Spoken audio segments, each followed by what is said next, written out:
दोस्तों ये घटना आज से करीब 66 मिलियन साल पहले की है, जब इंसानों का इस दुनिया में नामो निशान नहीं था और डायनासोर्स नाम की प्रजाति, जिनको आज के ज़माने में हम बहुत ख़तरनाक समझते हैं, वो बहुत ही चैन सुकून से अपनी ज़िंदगी जिया करते थे।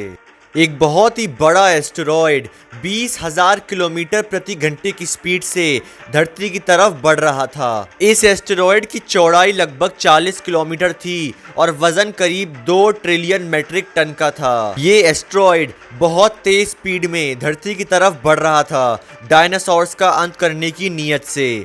और जैसे ये धरती के एटमॉस्फेयर में एंटर हुआ तो इसकी स्पीड एकदम से 70,000 किलोमीटर प्रति घंटे की हो गई।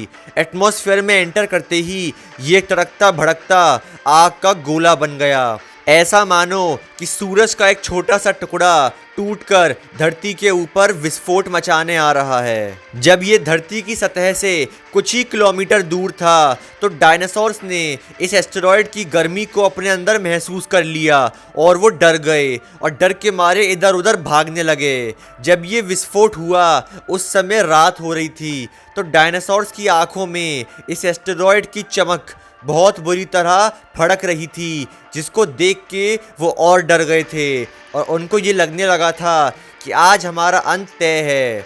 फिर जैसे ही ये धरती की सतह से टकराया, इतना बड़ा विस्फोट हुआ जो शायद इस दुनिया के इतिहास में कभी भी हुआ होगा। 10 हाइड्रोजन बम के बराबर का विस्फोट इसने 40 किलोमीटर गहरा गड्ढा कर दिया और धरती के काफ़ी बड़े हिस्से को तबाह करके रख दिया। इस विस्फोट के बाद लगभग 90% डायनासोर्स का अंत हो चुका था और बचे कुचों का अंत हो गया इस विस्फोट के करीब 16 मिनट बाद।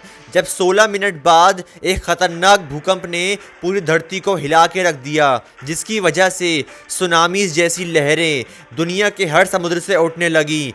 वोल्केनिक इरप्शंस होने लगे, ज्वालामुखियों ने अपने अंदर से सारा लावा निकालना शुरू कर दिया और इतनी सारी घटनाओं के बाद बचे कुचे डायनासोर्स भी वहीं के वहीं ख़त्म हो गए। विस्फोट के कारण करोड़ों मेट्रिक टन का जो मेटल था अर्थ का, वो पूरा उड़ के धरती से बाहर अंतरिक्ष में चला गया था। लेकिन ग्रेविटेशनल पुल के कारण वो सारा करोड़ों मेट्रिक टन का लोहा धरती में वापस आने लगा और एटमॉस्फेयर में एंटर करते ही वो भी तड़कते भड़कते आग के शोलों जैसा हो गया। जो बचे कुचे डायनासोर्स जो हवा में उड़ने वाले थे वो बच गए थे, लेकिन जैसे ही वो धरती के एटमॉस्फेयर में ये सारा मेट्रिक टन लोहा जब वापस धरती में आया तो ये आग के गोलों के रूप में उन सारे उड़ने वाले डायनासोर्स के ऊपर अटैक करने लगा और वो सारे उड़ने वाले डायनासोर्स भी कुछ ही मिनटों में ख़त्म हो गए। इस महाप्रलय के कारण सिर्फ डायनासोर्स ही नहीं, दुनिया भर के कई लाखों स्पीशीज़ के जानवर ख़त्म हो चुके थे। सिर्फ बचे कुचे कुछ स्पीशीज़ के जानवर ही बच पाए जिनका वज़न 30 किलोग्राम से कम था। बाकी सारे अपनी आखिरी सांसें लेके इस विस्फोट के बाद दुनिया को छोड़ के हमेशा हमेशा के लिए चले गए। तो दोस्तों ये थी डायनासोर्स के अंत की एक दुख भरी कहानी और ये इंसानी रूह को हिला के रख देती है। हम जैसे इंसान अगर उस वक्त मौजूद होते तो इंसानों का ये विस्फोट नामो निशान मिटा देता, बिल्कुल वैसे ही जैसे डायनासोर्स का मिटा दिया।